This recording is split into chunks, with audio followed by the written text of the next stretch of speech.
Tara, testingin natin itong Insta360 Ace Pro. Teka. Dapat gabi para matest natin yung low light. Teka lang. Yan, gabi. Try natin yung low light. Tara.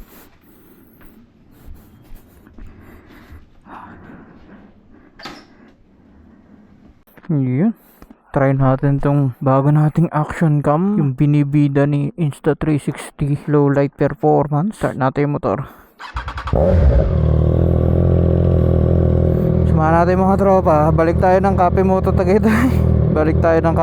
Tagaytay. Tignan natin kung may magagamit tayo dito sa footage ng bagong Insta360 Ace Pro. Well, test lang naman to. Tignan natin kung maganda nga pang gabi, pang night ride. Try natin pang night ride. Settings po natin naka pure video mode. Auto lahat. Tara.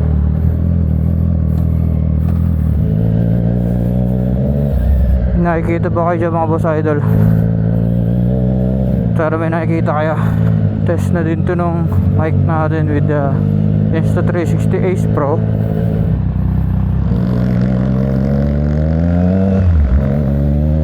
Parang mic test na rin natin to. Low light mode test. Plus siguro maglalaro-laroan ko na lang din yung settings pag tumigil tayo sa Petron. Kitain lang natin yung mga BUPH Cavite sa Petron.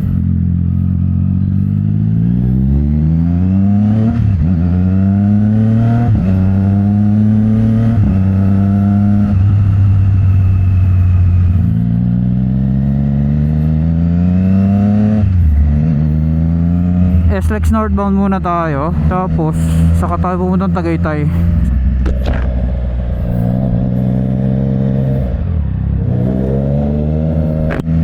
Test na rin natin yung kung gaano ka-stable yung magiging footage pag sa high speed, and yung wind noise din, tsaka kung may tunog din ba yung tambutso natin dito.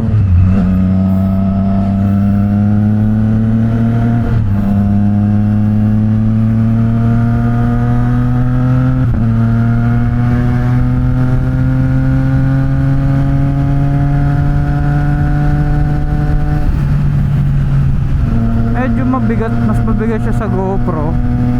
Ramdam kapag nakamount sa helmet. Pero hindi naman ganun kalaki yung difference.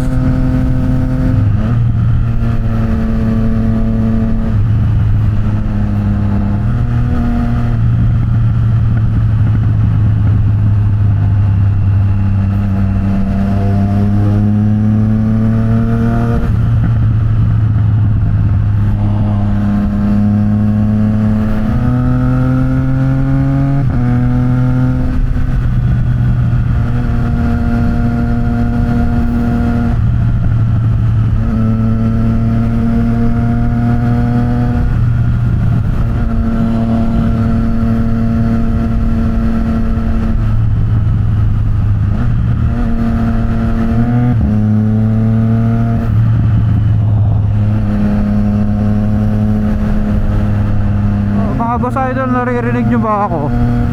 Paano pag gantong kabilis na yung motor, gantong kaingay, wind noise natin, meron pa rin ba naririnig sa boses ko? Baka kailangan pa nating lalaruin pa natin yung settings.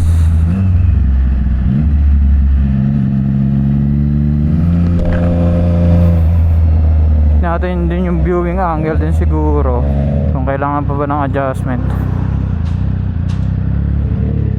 Ko! Hindi basa. Hindi tayo ready dun ah. Ba't lagi tayong ready na hindi mababasa?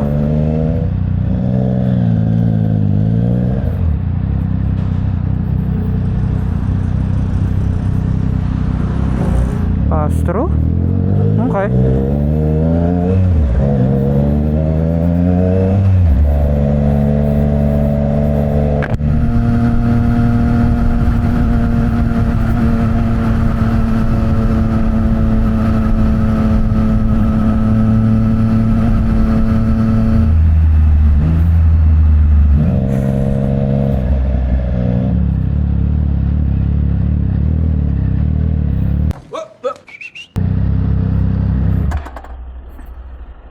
A few moments later.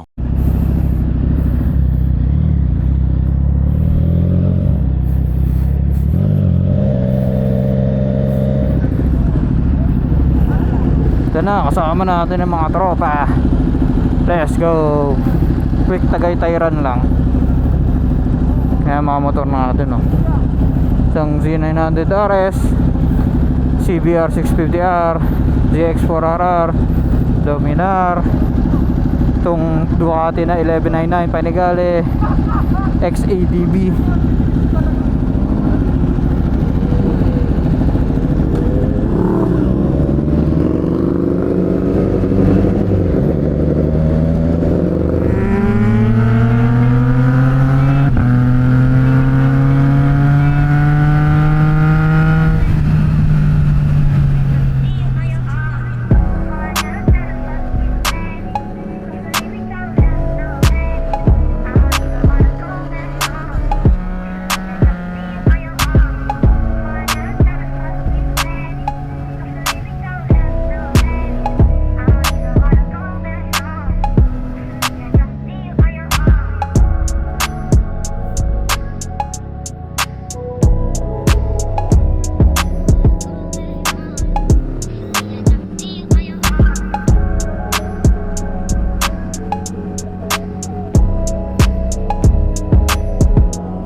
Lamig, sarap.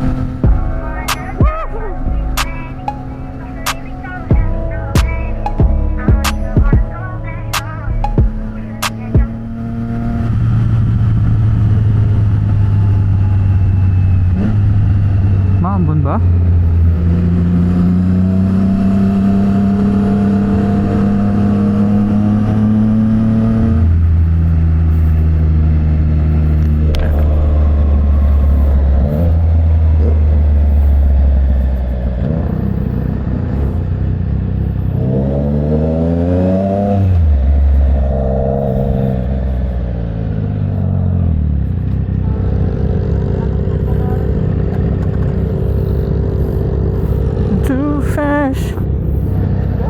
Ha?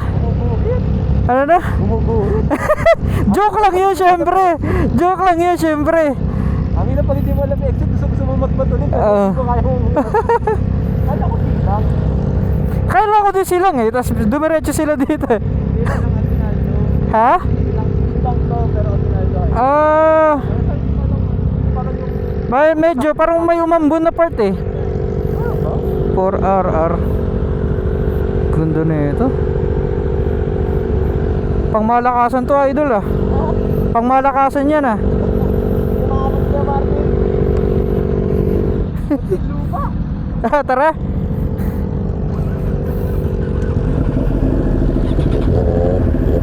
Let's go.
pala namin daan.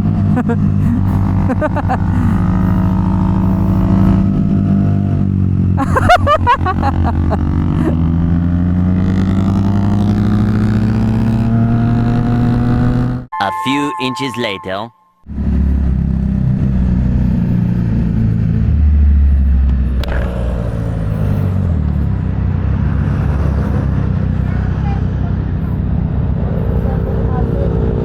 Ha? Headphone. Ano na? Oh no! Nahulog? Oh! Nahulog daw yung cellphone. Sino? Ewan ko.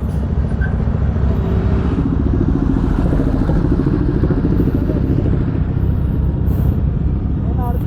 Ha? MRT? Oo. Hulog daw yung cellphone.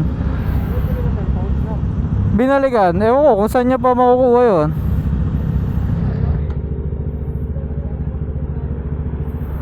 Ano, babalikan natin siya? Oo, kasi pag nauna tayo, walang pang contact doon. Ako rin kasama sa magkakan ah. Alam niya ba kung saan banda nalaglag? Yun ang hindi natin masabi.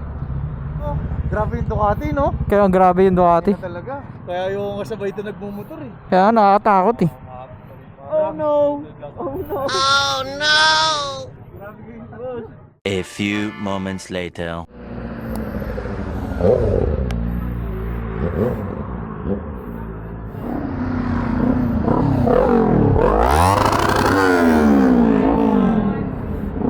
Tara na, di na nahanap yung nalaglag na cellphone. Swerte yung makapulot. iPhone.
Pasok pa bukas eh. Boss, ingat ah. Oo. Ingat kayo, ingat kayo. Video pag may nasundot ka ah. Oo. I-upload ko ah. Ha? Nasabay sa si Sir Mark. Ah, sige, sige. Ingat ka. Ay, Boss Park, uwi ka na? Uwi na ako. Uy, sabay tayo. Ah, sabay ba tayo? Tara. Sir. Ingat kayo, ingat. Para malagyan ng Ducati paint yung motor. Ducati ba yun? Kulay red na, no?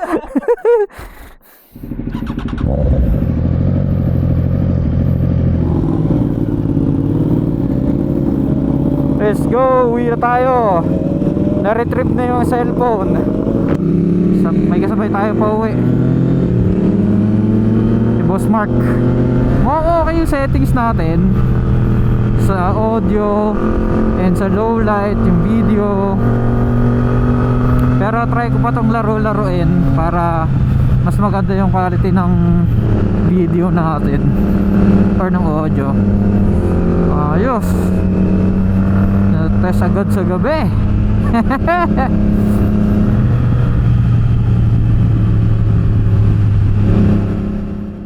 So ano yung first impressions natin dito kay Insta360 Ace Pro? Unang-una, sobrang bilib ako sa video quality at low light performance niya. Ang ganda ng mga shots na nakuha ko kahit sobrang dilim sa daan. Tapos yung stability ng footage, kahit na may mga nadadaanan ako na lubak, mapapansin mo na nagpo-blur pero hindi siya ganun kalala, kaya pasado pa din. Next, yung background noise katulad ng exhaust tsaka mga diesel pops, kanina sa video rinig na rinig, hindi siya muted.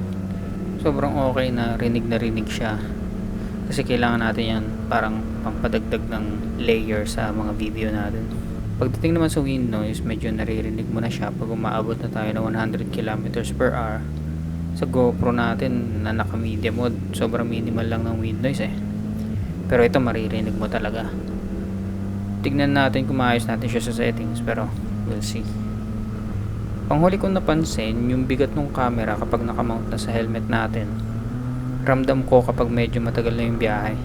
Hindi naman ganun kalaki yung diferensya ng bigat niya compared to the GoPro 12, pero ramdam ko kapag tumagal na, medyo ngalay sa leeg. Other than that, sobrang satisfied ako sa nakita kong performance ni Insta360 Ace Pro dito sa video natin na to. Kaya stay tuned for more. Try natin gumawa ng comparison review between the GoPro Hero 12 Black and Insta360 Ace Pro pagdating sa motovlogging. Salamat po sa panonood. Sana nag-enjoy kayo sa night ride natin. Ride safe mga boss idol.